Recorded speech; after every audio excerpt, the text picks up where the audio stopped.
lonely soul, let me give you some warm to hold. I ain't looking to fall in love, but you got what I'm looking for. Give me what I need. Hey baby, won't you open up? Split you open like a coconut.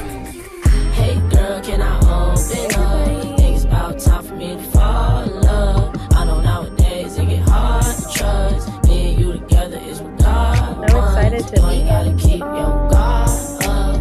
You'll be safe with my mama. Keep good health and good karma. I kill whatever try to harm ya. I saw you're looking for a wifey, but I can't tell if you like me, no. The only time you get chatty is when you're talking to my How are cat, y'all baby. doing today? You've been hurt so bad before, so you close yourself up rightfully. But I can tell you're right for me. You got a tummy stereo, I wanna free. Hey baby, so won't you excited. open up? Spit you open like a coconut. No, we've been together for what, a little bit. Are we almost? We're almost at the week two. How are y'all feeling about visibility? Has anything shifted or changed since the challenge began? Feel free to drop any comments in the chat if you feel called. Everything gotta be this way, you feel me? Close the door and open up to me. Won't you ever open up to me? I can't. Close the door and open up to me. Won't you ever open up to me? I can't. Hey baby, won't you open up? Split you open like a coconut. You've got a lonely We'll get started in just 2 minutes. I ain't looking to fall in love, but you got what I'm looking for. Hey baby, won't you open up? Split you open like a coconut. Okay.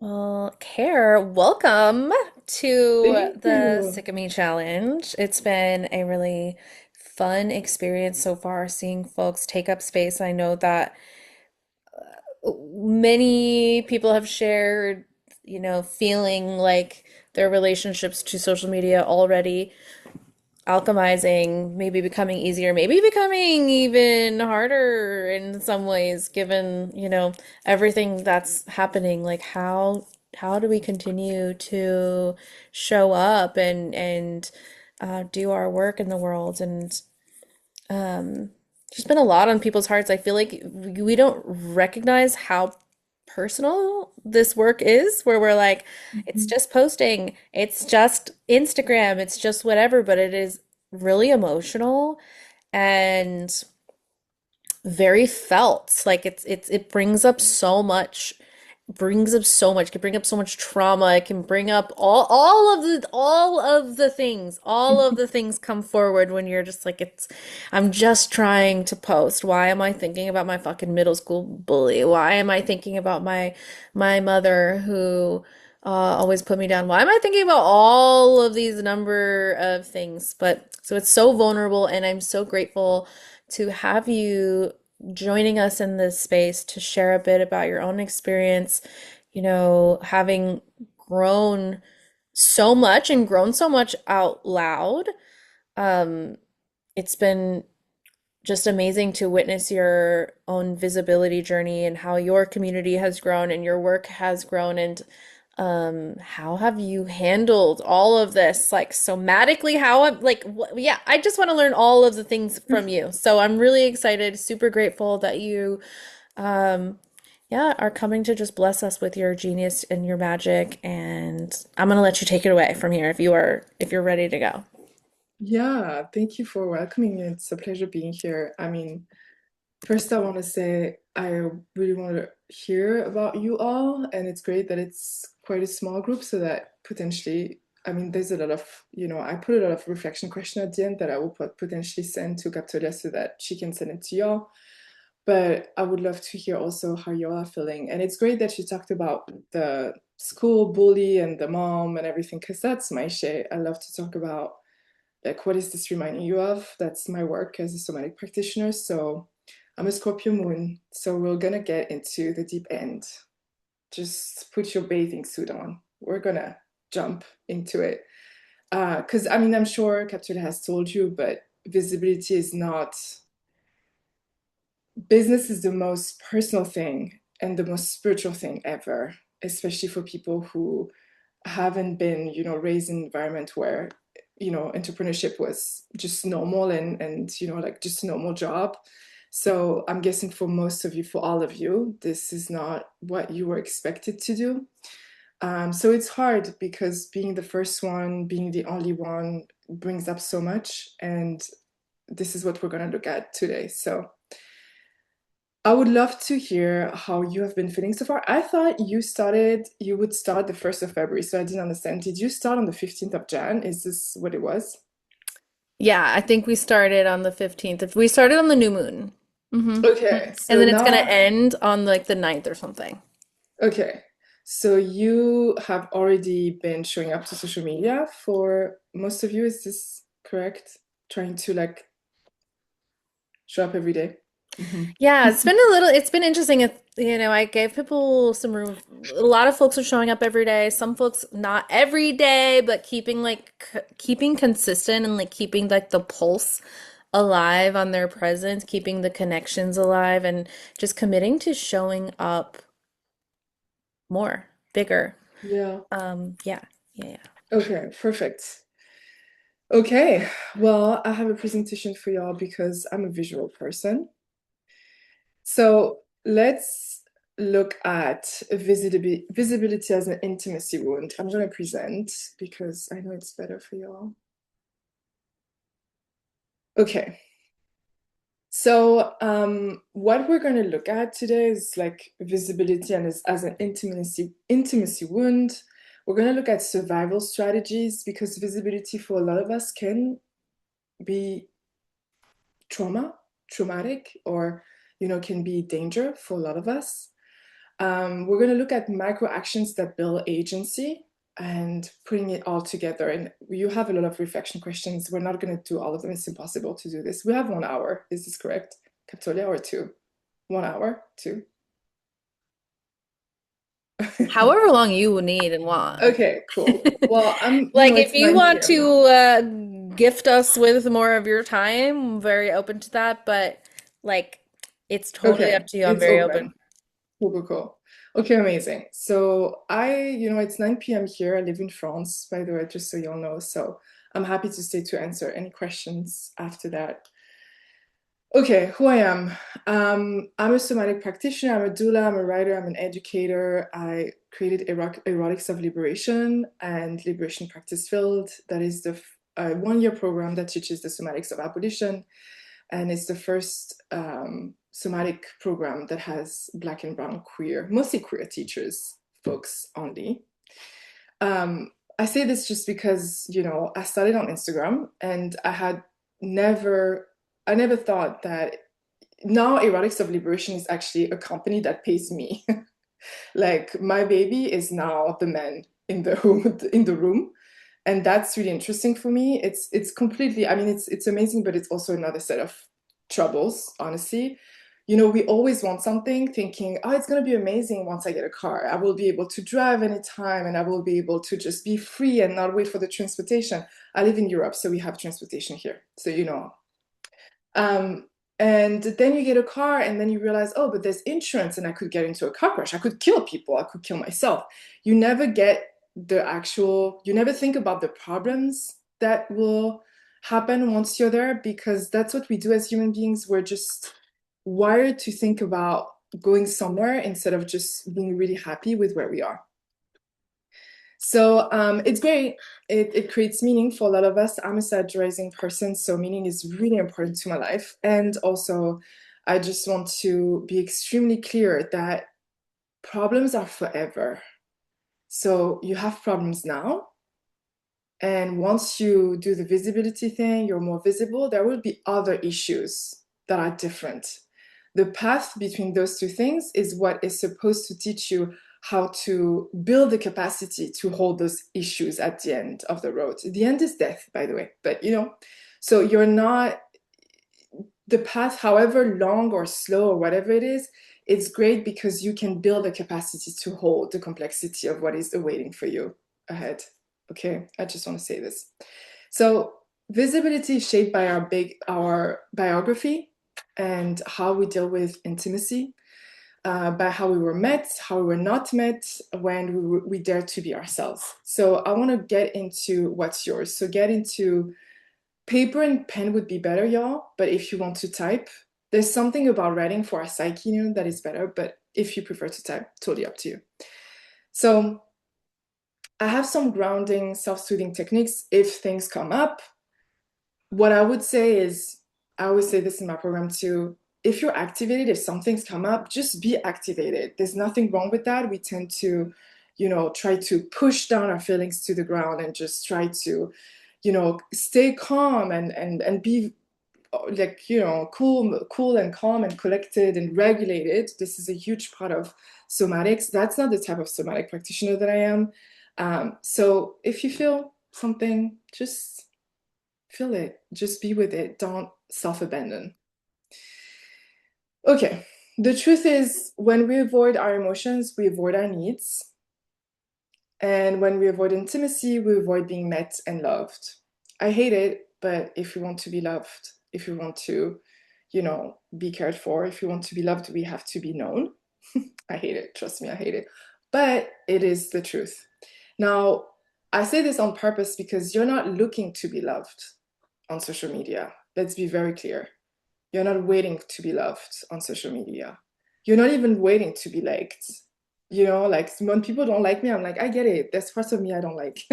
But to take that back from social media is really important so that you don't give away your agency to social media in this way. Okay? Now, I would like you to start with, what are you most afraid when being visible? Like, when you're thinking about showing up, what's the fear? What is it saying? One sentence. And you can, of course, share in the chat. I love to hear. That would be really helpful for me. Oh, you're not relatable. I love that. You should ask Capitolia about this. She notoriously said, like, I don't want to be relatable. And I loved it so much because Cap and I, we just share being satirizing. And sometimes it's just like, yeah, like, why? There's something about people pleasing, specifically for AFAB people raised as women, to be relatable. And it's like, yeah. Misunderstood, rejection, that I won't be seen clearly or received with love, rejection or criticism. I have no authority. What do you mean by I have no authority? It's interesting. Tell me more if you're open.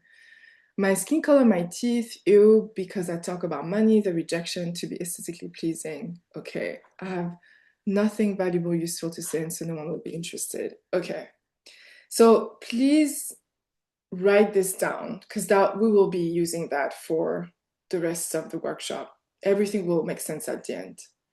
So just write one sentence, the first thing that comes up to your body. What is it that I'm most afraid if I show up on social media? Okay. Honestly, what I would love that it happens is that exactly that happens to you. And you realize you didn't die. That's the best that could happen to you. Just because it's freedom after this. You're just like, okay, people don't like me, cool. What is the main feeling associated with being visible? So some people already talked about, I think, disgust. Is it shame? Is it fear? If there's one feeling that is associated with being visible, what would it be? And by the way, there's no right or wrong. Everything is practice of liberation. So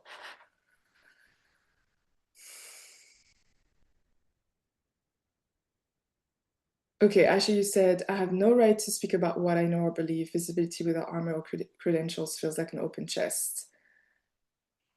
Yeah.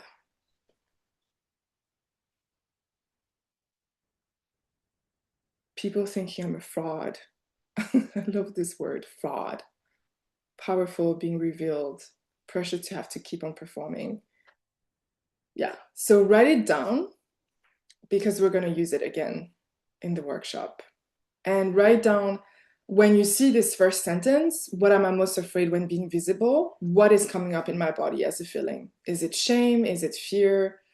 Like, you know, most of the time it's shame and fear. I think people are feeling, yeah.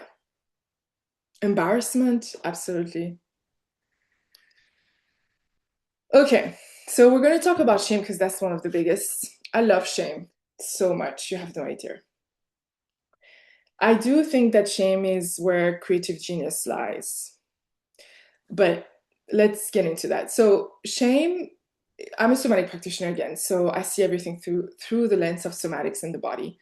It's not a mistake, it's a conditioning process to get back to connection with our caregivers. It's the residue of structural abandonment. So to negotiate care, we make ourselves the problem so that care can come back to us.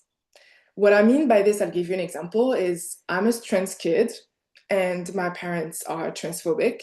So being trans around my parents is just, it's not possible. I'm a kid, I'm like 5, you know?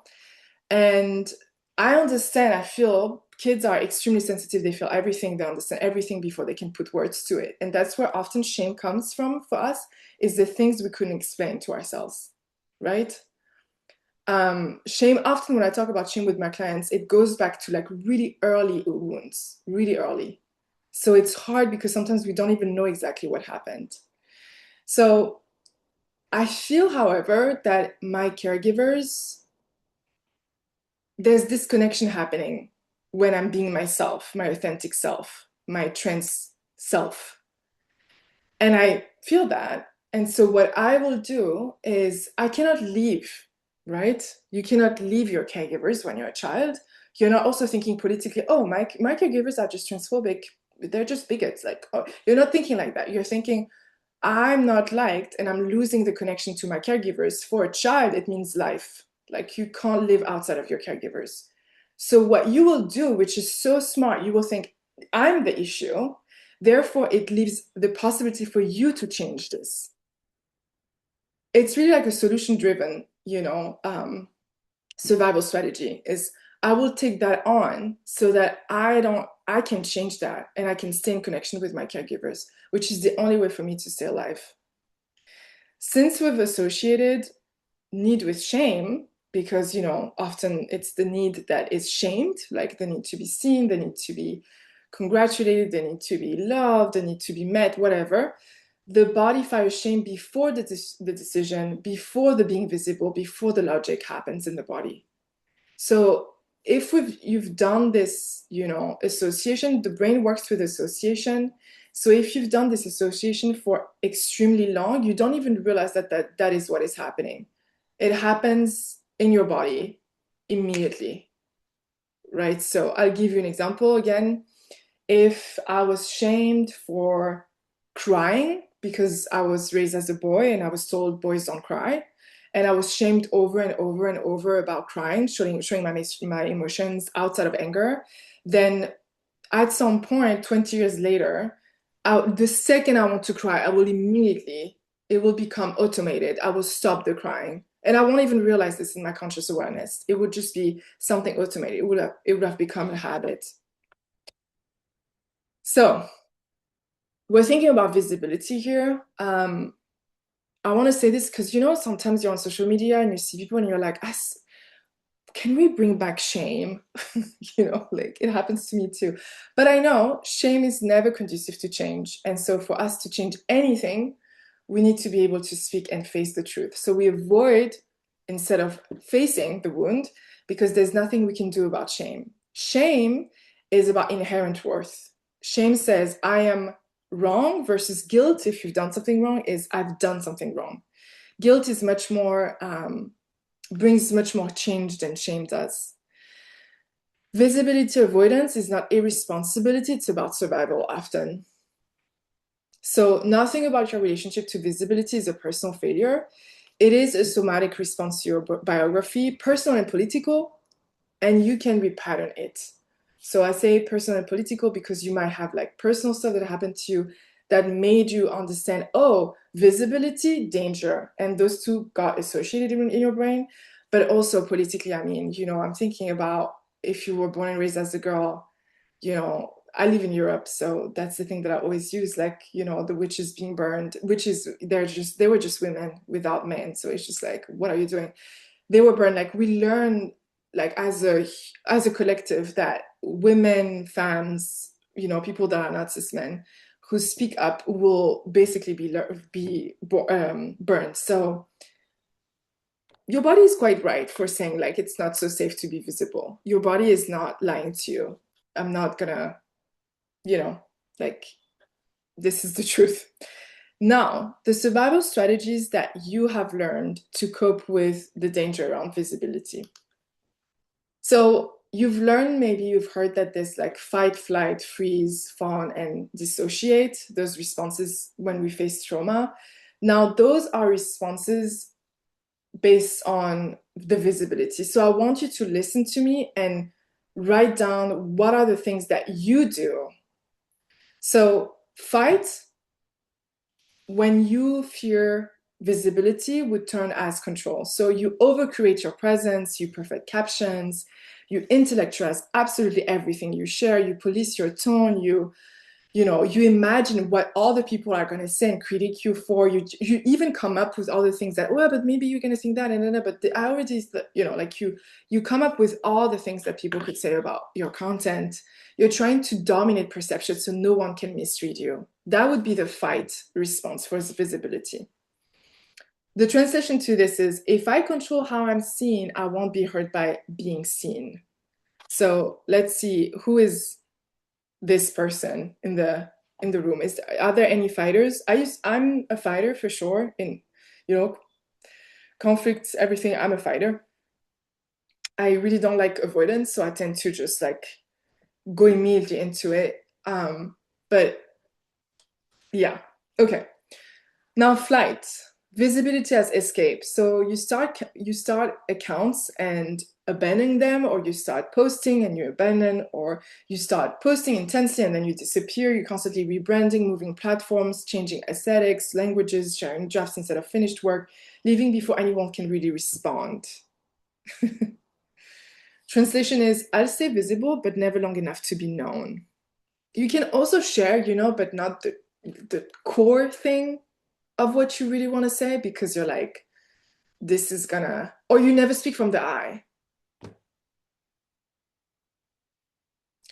And funny enough, I've learned that over and over. I was supposed to write a book about conflict avoidance, and basically the book that I was supposed to write was We Can't Be Abolitionist and Conflict Avoidant. And then I realized, actually, I don't want to say this at all. I want to speak from the I, and I want to write a memoir. And I realized how horrifying it is to speak from the I, because then people can attack you. But I can tell you something, people attacked me before, if that makes you feel better. So if this is how you feel, that might be flight for you. That might be your response to visibility, the threat of visibility. Okay, freeze, paralysis. You never post the drafts. You're watching others instead of sharing. You endless planning, but you're never actually doing the thing. Saving ideas for later, scrolling instead of creating, feeling blank or numb when it's time to publish. If I don't move, I can't be seen and I can't fail. So maybe you know the difference between action and motion, right? So motion, let's say for writing a book, motion would be to like research and read books, like you have to read a lot to actually write. But the actual action is one thing and only one. It's to fucking write the book. And for social media, posting is the same. It's like, there's one thing you need to do, y'all, is to post, is to be visible.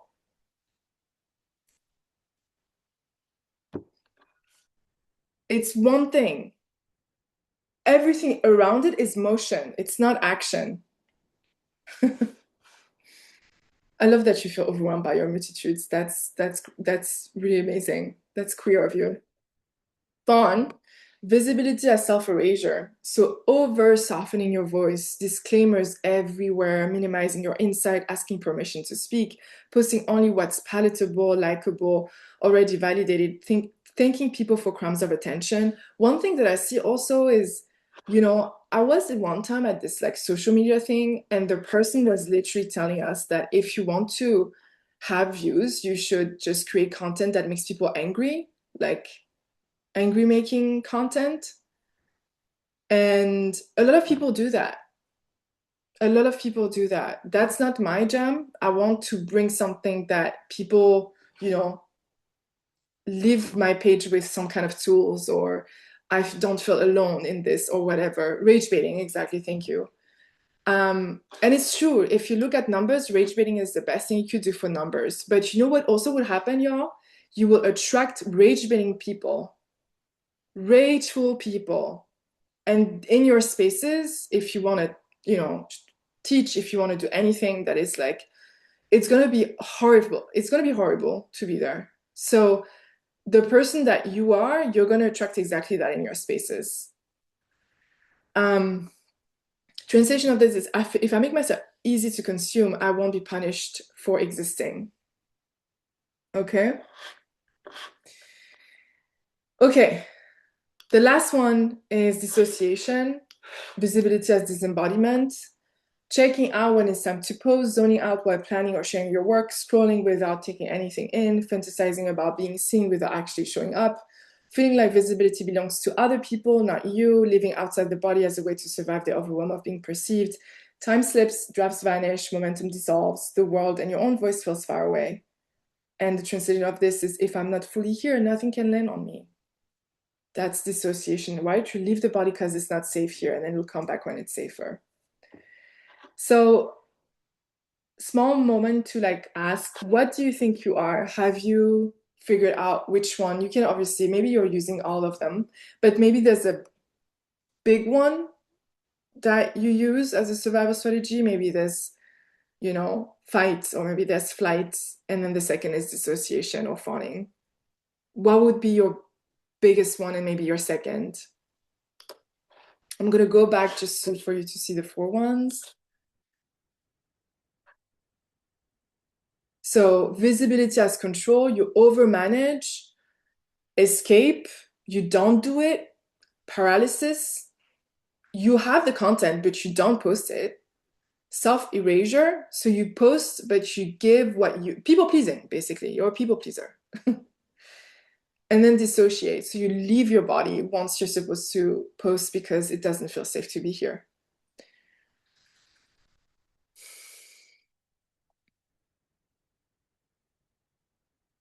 I'm just going to give you like 2 minutes to realize, and if you want to also share in the chat, you're welcome to. If you have a question also, you can, of course, ask the question.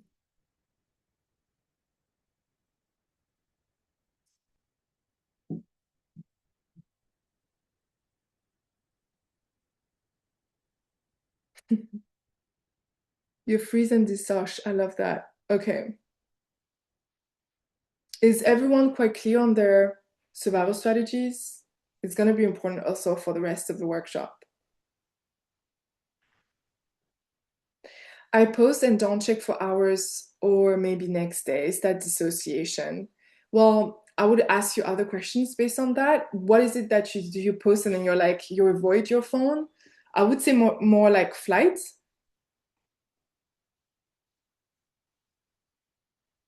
But, you are the one living in your body. So,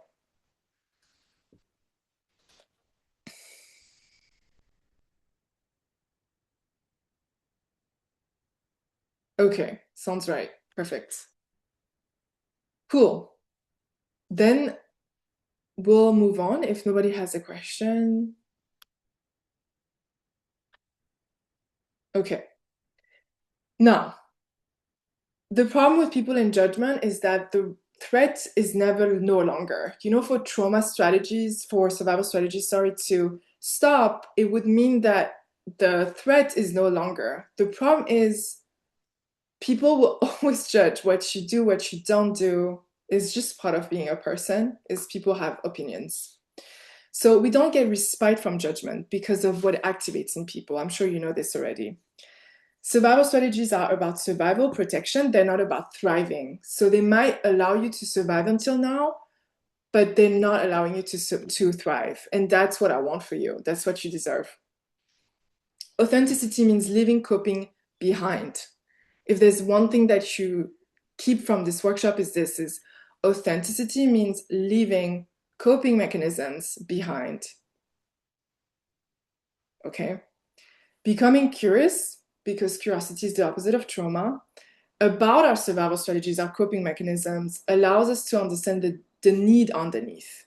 So instead of just being like, oh my God, this is horrible. By the way, y'all, survival strategies are hard too. They're unchangeable for different reasons I'm not going to get into tonight. But what I want to know is the need underneath. This survival strategy is here to protect you from something. So what's the need underneath? Because then when we know the need underneath, we can respond to the need in a better way than this survival strategy. Okay? So what is this survival strategy trying to protect you from? And potentially you respond a little bit at the beginning. Is it embarrassment? Is it shame? Is it just being seen by people? It feels widely uncomfortable to your body. I don't like being perceived a lot of times by people, you know, because of my history of being perceived and being mocked or whatever. Like what is it trying to protect you from? That's the question I need you to answer. Usually it comes up very quickly in the body. The nervous system remembers that being seen once meant ridicule, abandonment, punishment, being reduced, not met. So visibility becomes a survival negotiation, not a creative act, which is the problem here because you're here to create, but now we're not thinking about creativity because, by the way, creativity is actually the opposite of trauma. It's being curious. Curiosity is the opposite of trauma, or play is the opposite of trauma. But you're not in play at all right now. You're in like your whole fear survival strategies about trauma that happened when you were 5, when you went to, I don't know, something and somebody like mocked you about your dress or something, so whatever, you know? So we're not in our creative juices anymore. We're literally in a story from the past that is still very present in the body.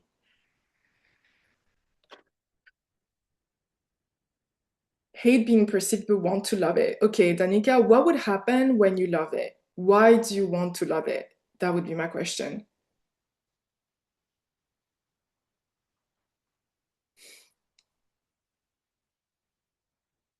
Fear of not being seen, trying to protect me from being bullied again. Totally understandable, yeah. And just making that visible for you is the first step of this workshop. Like, just this is what my survival strategy is trying to do. It's trying to protect me from, insert here. You know, for me, I know that like I talk about abolition, somatics, and everything, and I don't really care when white people say something about me. Because, you know, if I talk about violence, I'm like, I don't think I would take anything from white people about violence. But I do care about Black people. And so what comes up for me is like, if I don't belong to Black folks, then where do I belong as a Black person? Like, I already feel like I don't belong anywhere. I'm a trans non-binary person. Living on the cis heteropatriarchy. I mean, you know, so for me, what comes up is like, okay, if I don't belong to Black people, if Black people also don't want me, then where do I go?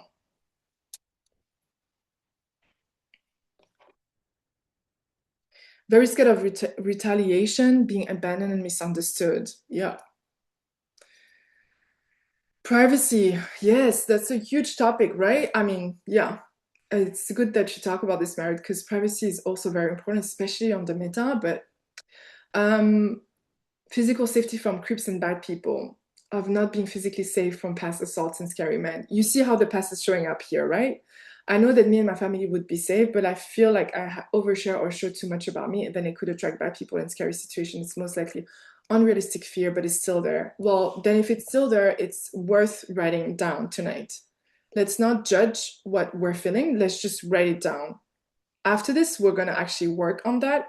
But for now, I'm just asking you to just, we're talking about visibility, but the question is, do you see yourself?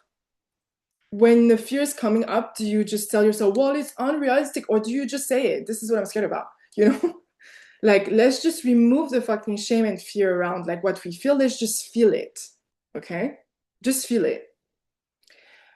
When I really feel into it, my fear of being seen is not having engagement or validation from those who are perceiving me. I grew up performing, and that was a huge part of that journey. Now, as a content creator, I fear putting in a lot of work into something for it not to be engaged with. I love that y'all bring up the past because that was my next step, but y'all are ahead.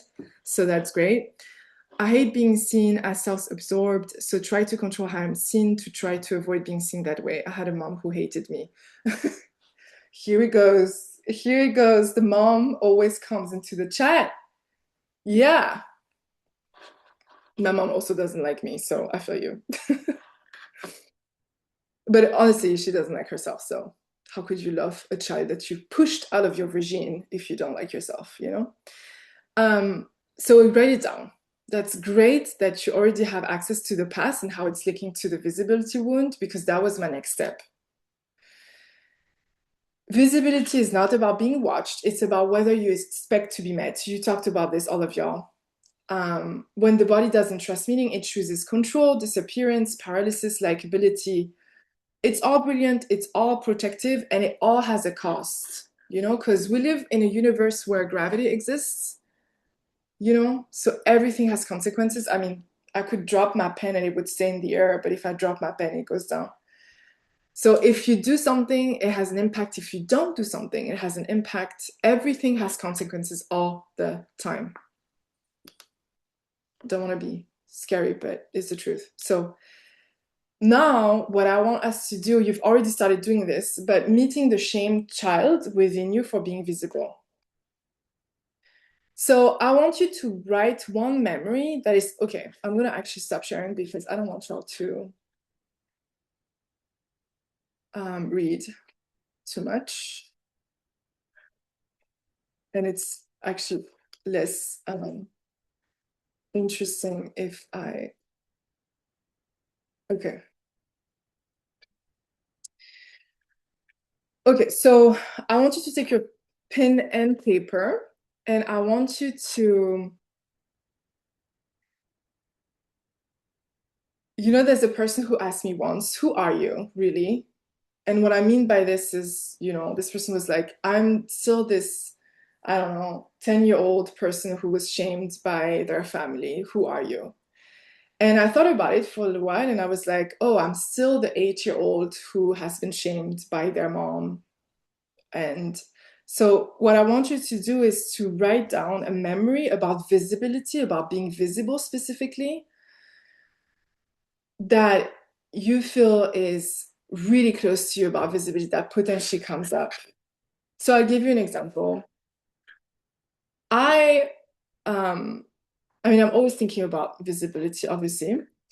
And one of the things that came up for me was when thinking about visibility specifically was when I was 8, this is really, I don't know, activating, but it is the case, right? When I was a child, when I was actually, I think I was 8, my mother came into the bathroom and I was naked taking my shower, and she looked at me with an air of disgust, and she was like, "You're fat," and just left.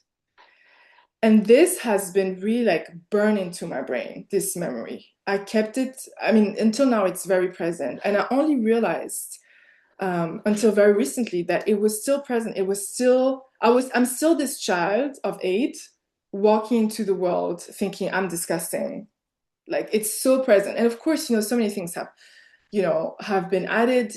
You know, this, I mean, I'm a Black person, my mother is white. There's, you know, transphobia, there's like, you know, the world as we know it. So, but there's really this thing that, and those memories, they often show up as like images in your mind. They're like vignettes in a way. They're so vivid that you could literally just be like, I remember what it smelled like. I remember exactly the colors of like shit around me. I remember exactly the looks of my mother, for me, for example. I will never forget this face. And so I'm wondering, like, if for you there's also one memory that is so, so visible and so, so close and so front to your body that potentially comes up that you would be able to link to everything that we've done before. For some of you, you've talked already about your mother, you know, I had a mom who hated me, or you talked about a bully, or you talked about whatever. Is there like a specific memory here? Can you write it down? If you would paint me a picture, you know, so like very somatic picture. I was 5, I was in the classroom and someone said this. Like it's not like, you know, I was a sensitive child. No, no, no. I'm talking about a 1 second thing. It's a one image. So think about this, write this down. You don't have to share it, by the way. You don't have to share it.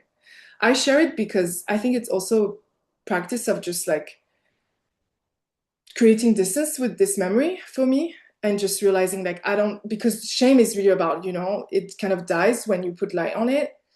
But when you don't say it, you feel like maybe it's the truth. So I don't say it. But now I'm just like, you know, I would never think about looking at an 8-year-old child and think, you know, and tell them anything close to that. And also I can still hold compassion for my mother at this time, because my mother has had huge issues with her body her whole life. So write this memory down. I'm gonna give you, wow, we're already at 47. 3 minutes? 15? Being accused of flirting with someone's boyfriend and being bullied so bad at my new school because of it. Because of it that I didn't go to my 8th grade graduation, called the slut, rumor spread. Wow. Yeah. So what did, like, you know, this as an example, what does it look like for you then to just have, I don't know, conversations with any men, you know?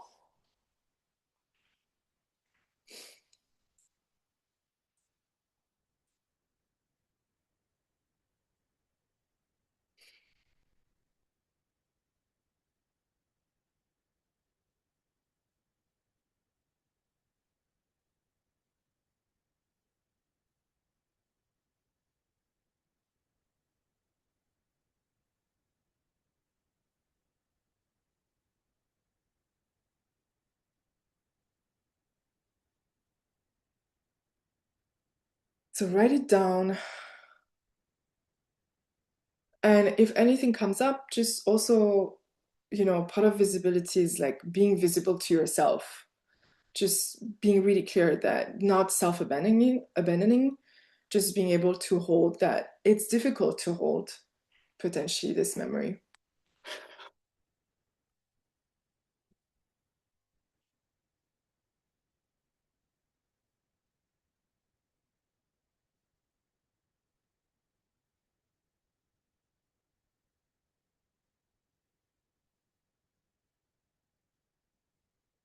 It's wild, right? How like sometimes we think, wow, this I would have never thought that this quote unquote small thing in my life has had such a huge impact.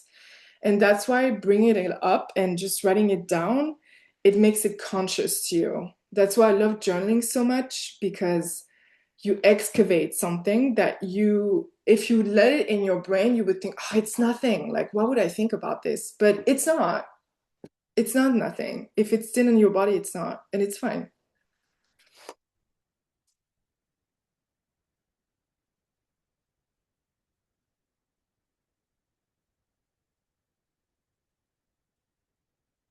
Right. That's great, Bella. So write this down and maybe link it to your survival strategy. Is it congruent to your survival strategy? Like what did you do when this happened? What happened for you? So when you write the memory, y'all, right next to it, you write, this is what I understood from it. So I'll give you an example. I did several columns for me and I wrote down the memory. I'm 8 year old, I'm in the 8 years old, I'm in the shower, mom comes in, she's disgusted, she said, you're fat. Right next to it, what I understood is my body disconnects me as a child, not as me now. Okay, I'm 34, about to be 34. My body is a disconnection, disconnects me from my caregiver. As an 8 year old child, this is extremely scary. Extremely scary. I never thought of that also. I never thought this could happen. So when I understood that, this is what I understood as a child. I want you to write down what is it that you took from it in this moment. So if it happened at 21, what did you understand at 21? If it happened at 4, what did you understand at 4 with your brain as 4? If it happened at 8, what did you understand from this situation at 8? Not from this perspective as an adult. It's too easy. Do it from the perspective of someone who was your age when you were your age, okay? So what did you understand from this situation of the world? For me, I understood, oh, my body is going to disconnect me from my mother. And potentially it means, I mean, you know, when you're a child, your mother is your world. She was my world, my mom. My father was not present. So my mom is my world. So I'm thinking, oh, my body is going to disconnect me from connection with all people around me. So it's better that I hide, right?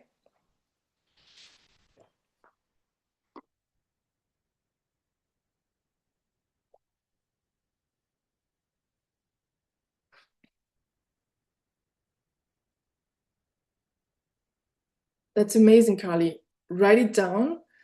And what was the sentence that came up? How old were you? You say school teenager.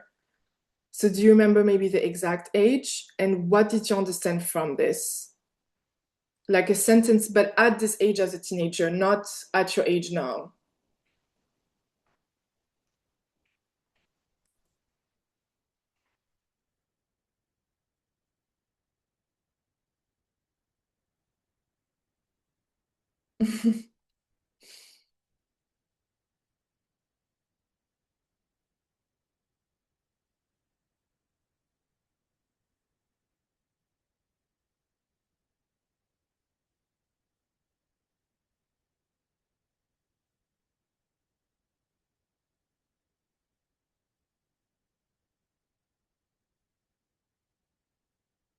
Yeah, I love this, Astra.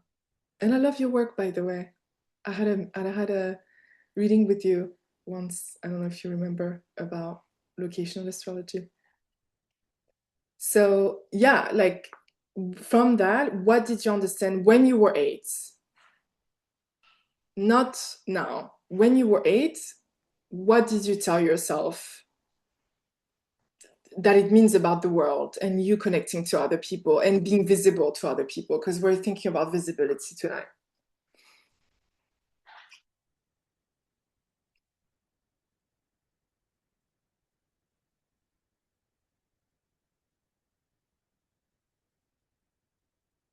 Okay, so once that you have this memory and you have this, what I understood from the world, from this memory, what I downloaded from this memory, one, I want you to know that this is how violence is passed down. Like we're thinking about violence as this thing that, you know, something terrible, violent, physically violent happens to us. Of course, it happens all the time. But then there's also this violence that happens when we're kids that adults put on us and tell us this is how the world works. You cannot be visible, you know? And it's mostly about them, but they put it on impressionable people, which is their kids. And so we take it on. They push it down the ladder of power.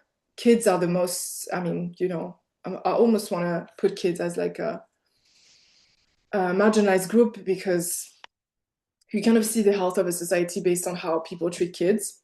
But this is my doula work. But anyways, so from that, I would love for you to understand, oh, like now that you've seen it as like what you downloaded from an 8-year-old or 21-year-old or whatever, however old you were in this moment, in this vignette, souvenir, memory, I want you to ask yourself, what do I think about this now that I'm 41, 34, 26, I don't know how old you are, 61, like whatever. What do I think about this now? What would I say about if I was one of the adults that would shame this baby or this teenager or this young adult? What would I think now? So I want you to write this down next to the impression you got when you were this baby or this young person.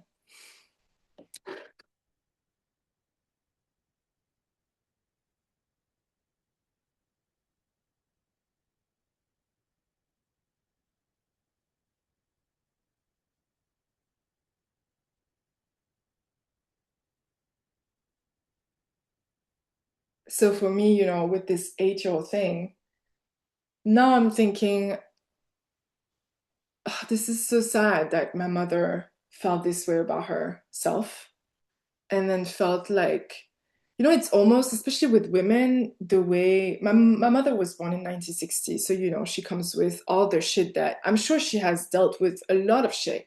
But we all do that, where we take the baton as far as we can and then we just leave it there. So my mother has done amazing things that she hasn't taken from her parents, I'm sure. And then there are other things that she hasn't done, right? She's a person. But what I see now as I'm 34 and I've passed the age at which she got me when she was 31, I'm thinking how sad it is that you felt this way. And often what women do to, kids, daughters, female bodies, babies, they oppress them before as a way to protect them from patriarchal society. So they will tell you, don't be fast, don't be a hoe, like don't be a slut, don't be whatever, like don't show up like this, because they know what it means to live in a patriarchal world, you know? And it's not working, we all know that, but our parents were boomers, so they didn't have therapy, y'all. That's why we're all doing too much therapy, because those people had none, okay? They had none. So we're doing it also for them. What is great about healing is, and I know this for a fact, is that when you heal, you basically what happened with this memory, and this is why I'm doing this, is that you took on the wound of your parent. They gave it to you. They said, hey, you can't live like that. This is really dangerous. Let me share my wound with you. Okay? You took it on as a way to be in solidarity with them.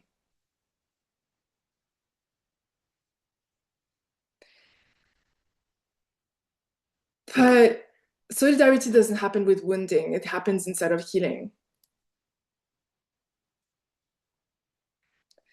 So now what we can do is to heal those visibility wounds, because when we heal, we don't heal just for ourselves, we heal for the people around us that can't have access to healing. We heal for the people behind us, we heal for the people after us.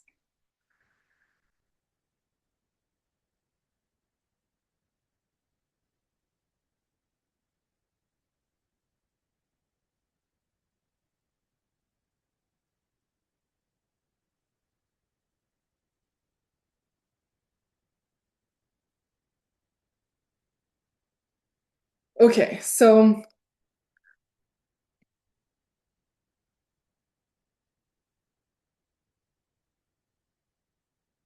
we're gonna do a little somatic practice. Do I have time?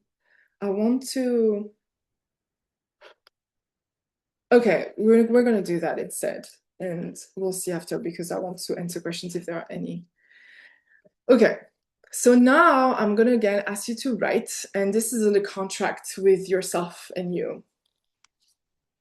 I hereby name, that's your name, commit to taking care of this part of me, so this 8-year-old of me who was too fast, or this whatever, like whatever people called you. Today, I step into guardianship of the part of me that learned to survive by, and then you'd go back to the survival strategy, disappearing, controlling, fawning, whatever it is that you are doing. In your own words, by the way, again, no right or wrong, everything is practice of liberation. You're going to say to this part of you, I see how long you've been carrying watch. I release you from that role. Meaning, when you come to visibility, potentially for me, my 8-year-old self is coming to me and is like, we're going to be shamed again. That's so, so dangerous. So you're going to tell them, I see how long you've been carrying a watch. I release you from that role. The dangers you've been scanning no longer belong to you alone. I'm here now with more agency, with more sovereignty, more ground beneath my feet, You don't have to brace, anticipate, or prove anything for me anymore. Your labor kept us going. I honor it. Thank you.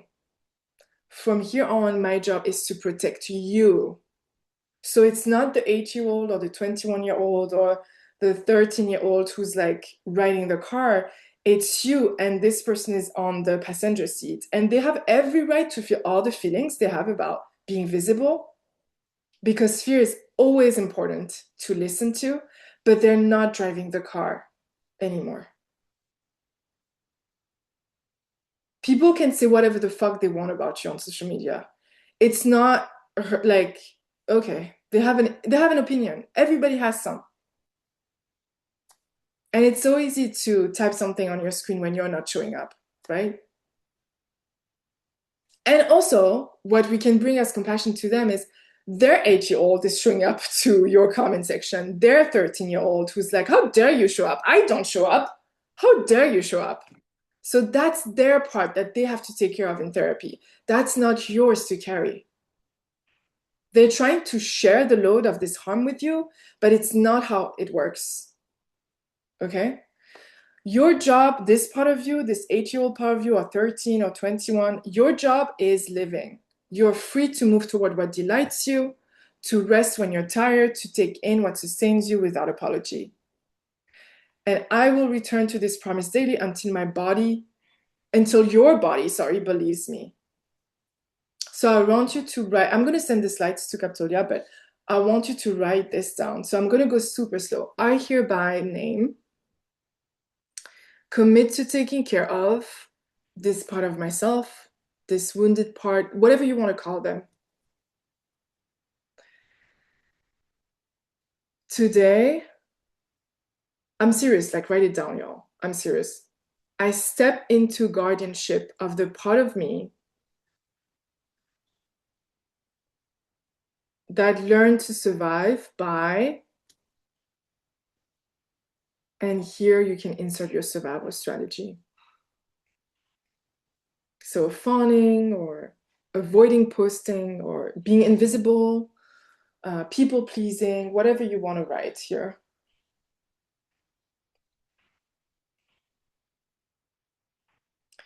I see how long you've been carrying watch.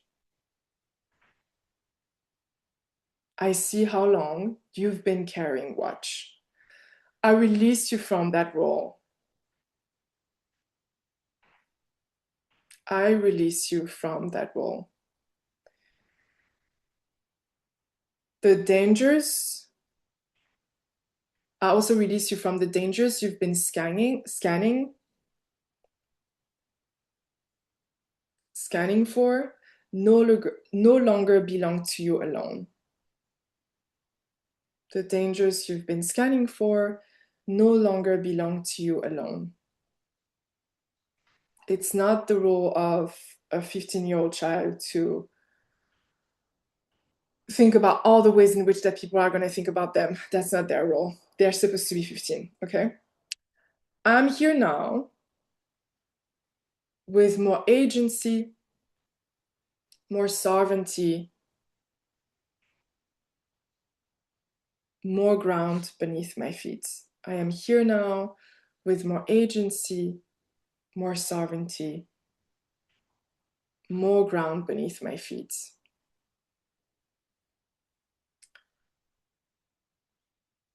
You don't have to brace, anticipate, or prove anything for me anymore. You don't have to brace, anticipate, or prove anything for me anymore. Your labor kept us going. Your labor, your protection kept us going, kept us safe. I honor it. Thank you.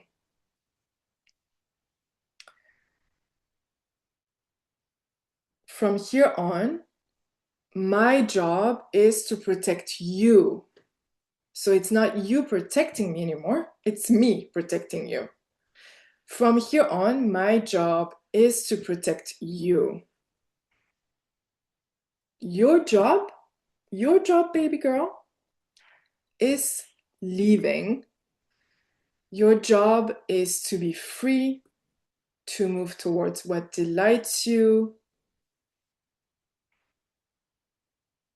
to rest when you're tired, to grieve perhaps that people have treated you wrong,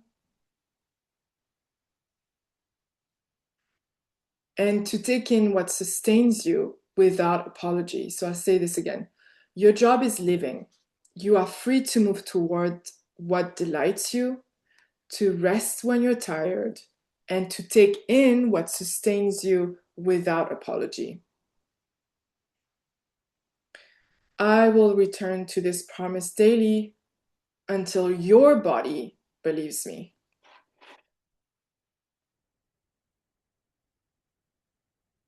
And again, I will send the slides to Capitolia so you have them.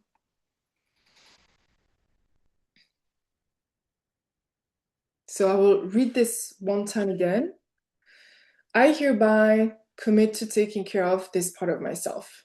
Today, I step into guardianship of the part of me that learned to survive by insert survival strategy that you used.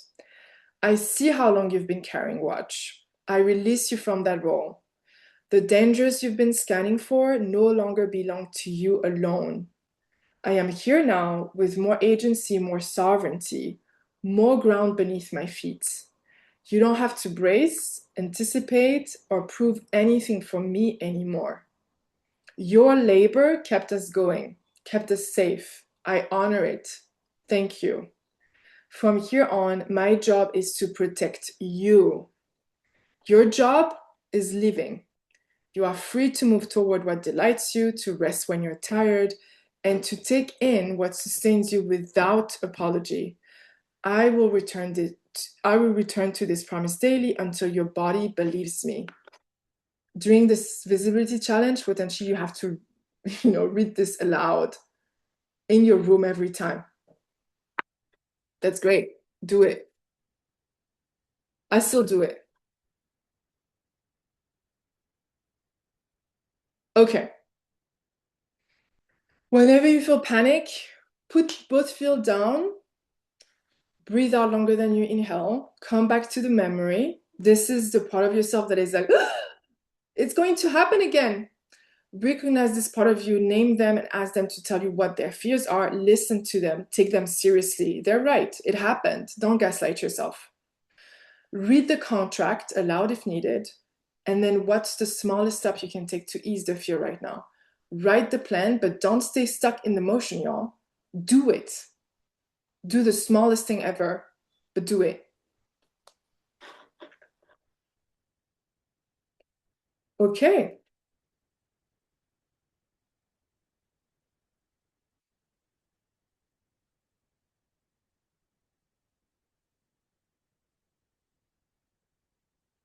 Let's stop sharing and let's see where y'all are. I'm already past time, but I'm so happy to stay for questions or shares. I would love to hear your voices. I know you shared a lot on the chat, and I love this.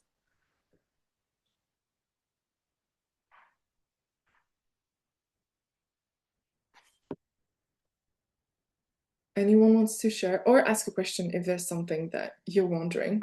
I'm happy to answer anything.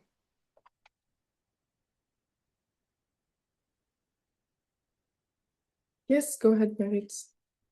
Hey, so first off, thank you so much. We appreciate you. Um, and if, like, what are your suggestions for someone that doesn't know much about somatic therapy? Where should we start learning about Mm-hmm. that? Or is there any kind of starting point that you suggest? Mm-hmm.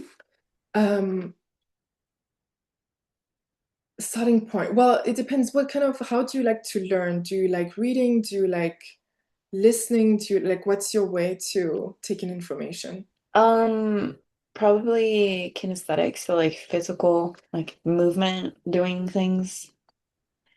So, somatics, has been really co-opted by white folks as this new thing that you have to do specific things to do somatics, but it's not the truth. You are always in your body. I mean, you can dissociate all the time. You can live completely dissociated after trauma, but you don't have to do, I mean, at least that's what I believe. You don't have to do specific things to do somatics. So, just being in a workshop and realizing, oh, that's coming up for me. That's somatics 101 for me.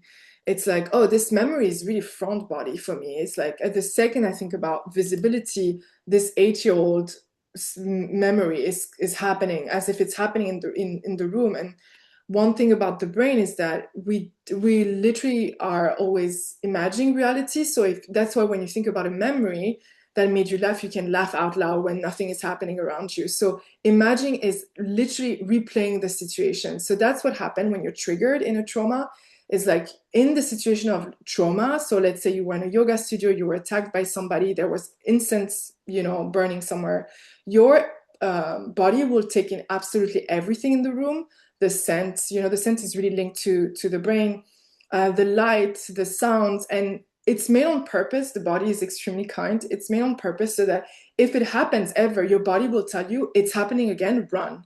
So you come to my place, I invite you for dinner, and then I just burn incense and your whole body is just like freaking out. And you don't understand why. And then you realize after, oh, it's because in 2008, I was attacked by this person in this yoga studio, and it was exactly the same scent as what Kira burned in their apartment when they invited me for dinner. So that's somatics too. It's like really just being embodied is how I teach it is the biggest threat to racial capitalism, because that's what those systems, they're always trying to like disembody us, because when you're really in your body and you feel your emotions, this becomes untenable, and one of the things that the way I teach somatics is I don't teach, the way you see somatics now is really about being, like I said at the beginning, being, regulated and being calm. And it's like, no, we should be mad because shit is maddening right now. We look around and we're thinking like, what the fuck? Like what is happening? This is not normal. And I think this part of somatics is actually part of the problem, is that it's really asking you to be compliant to systems of oppression and domination because you're doing a little bit better than other people until it knocks at your door. And that's what we're seeing now is like in the US for y'all specifically, you're seeing that, the politics that they have been applying to Black and brown folks, they're going to apply to you at some point to you too. If you say, oh, actually, I don't want Black people to be killed, they will do it to you too. And so somatics is really about being in the body, but I can tell you one thing, I always say this, is like it's horrible to be more embodied, because the more embodied you become, the less tenable it is to be here.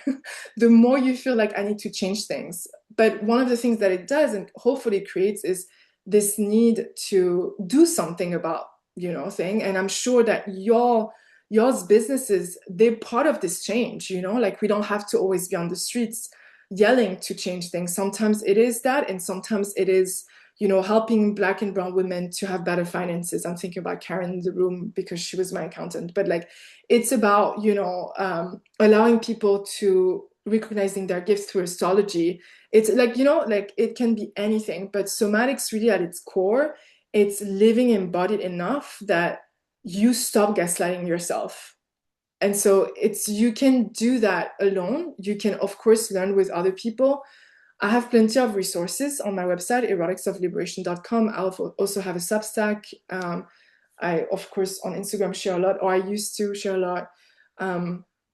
One book that I could recommend is The Politics of Trauma by Stacey Haynes. She's one of my teachers.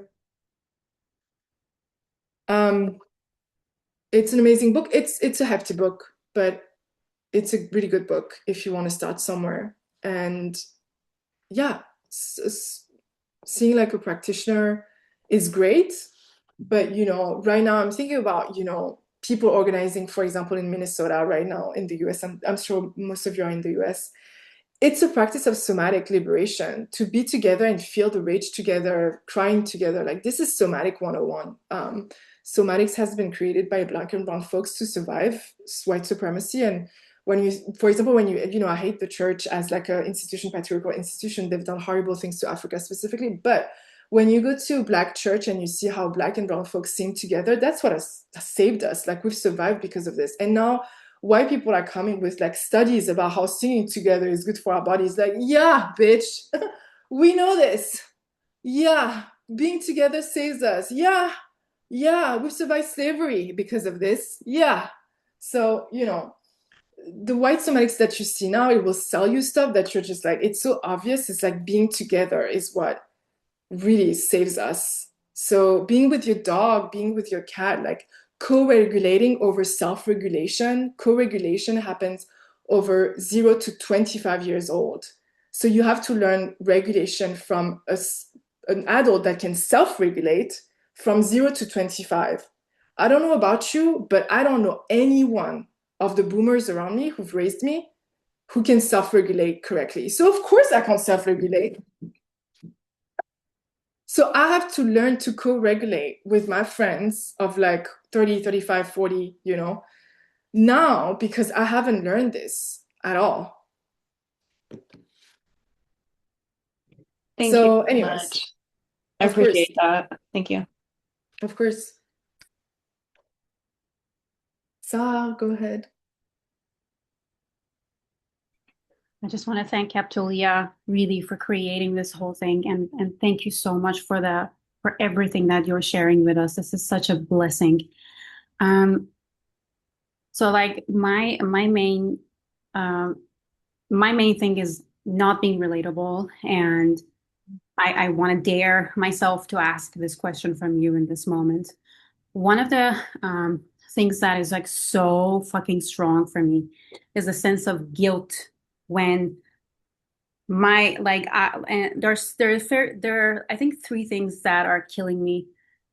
One is when there is a sensuality that I want to express, that the creep eye in the virtual space is always there. And I grew up in Iran, and I grew up with a lot of sexual violence in the street and harassment. And I left Iran. I've been traveling around the world, and this harassment and that creep is always in every fucking society. Mm-hmm. So when and there is like this sensuality that wants to express itself, but then that creep eye never leaves me.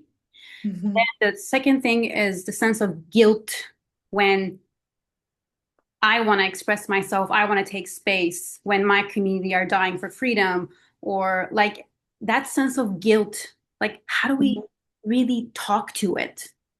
Right.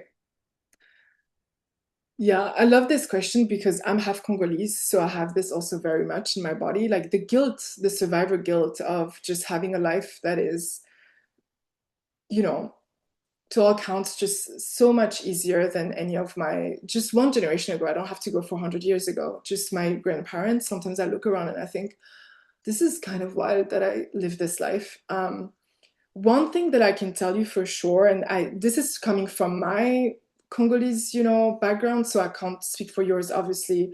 But one thing that I've learned, especially also with friends who are Palestinian, is that we really share this thing of, in our leftist organizing spaces, like a lot of white folks come to organizing, since maybe, let's say 2020 or 2018, George Floyd, or, they come in waves and they have no conflict resolution capacities. And they come with this sense of urgency of realizing, oh my God, I'm going to be next too. Because before they were like, oh, that's okay. That's happening to Black people, but not to me. So that's okay. And so they come into the space with this sense of urgency and this sense of like, oh my God, we have to change everything now.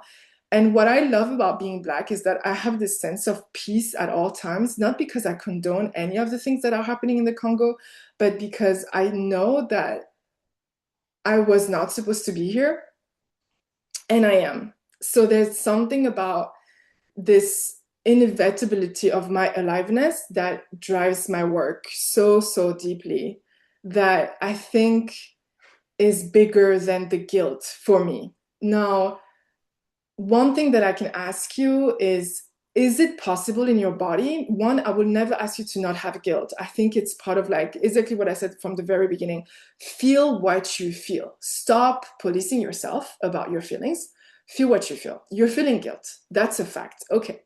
Now, I'm just asking myself, when I feel this way, can I let the whatever you want to call it, the grace, the gratefulness, the curiosity, be 1% bigger than the fear or the guilt or the shame, just 1%, like really just 1% in my body.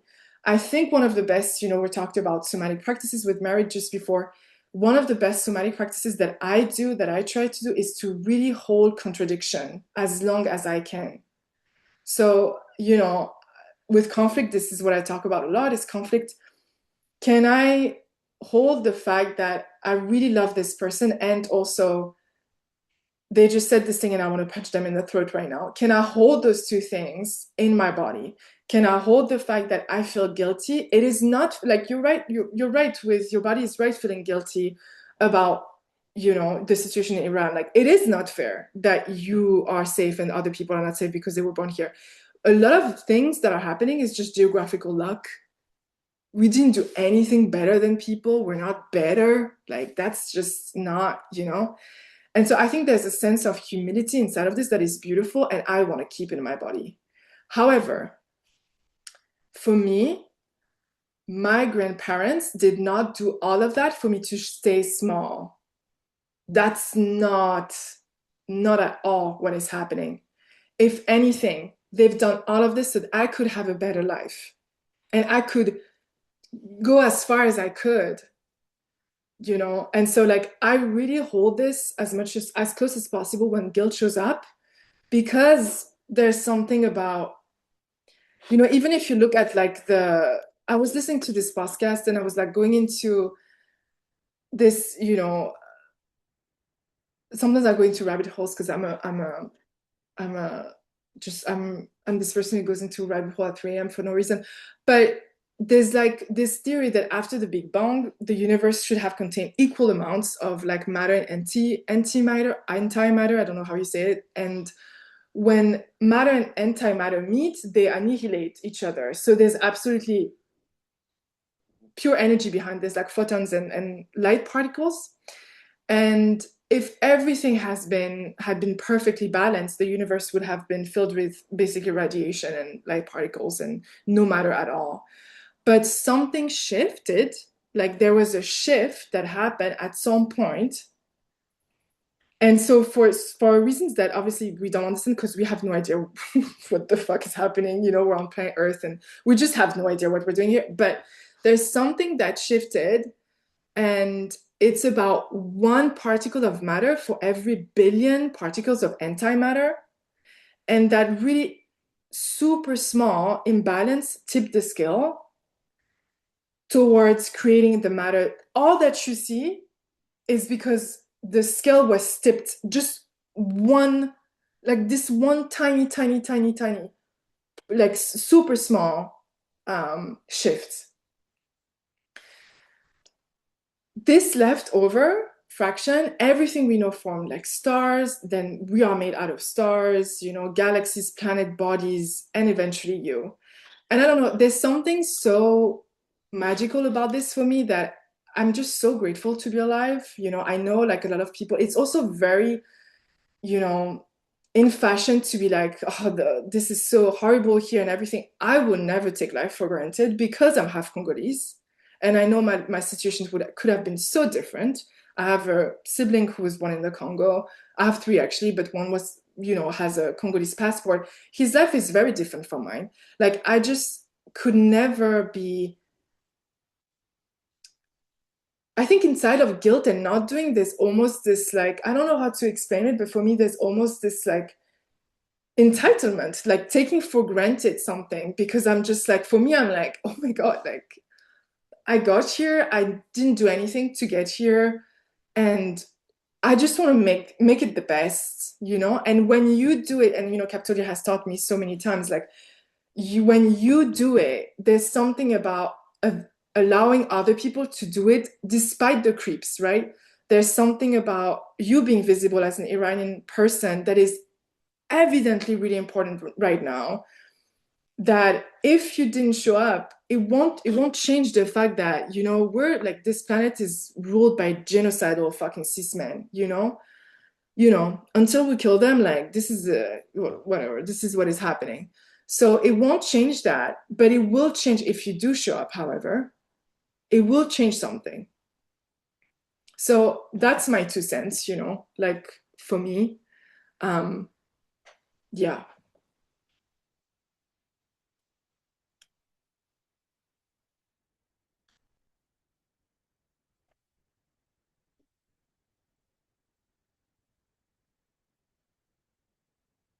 Okay, y'all. Is there any other question or someone who wants to say something? Can be also just like sharing, doesn't have to be questions.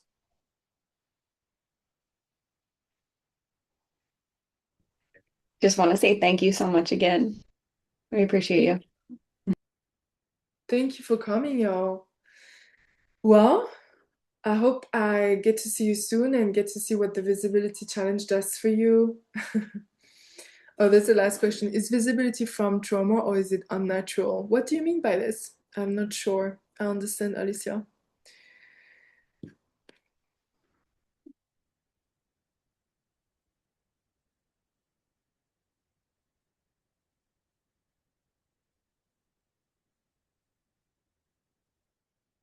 Well, I guess it depends, right? Why do you want to platform yourself for? I think that's why it's good to have a really clear vision as to why you want to be here. But I guess you work this out before.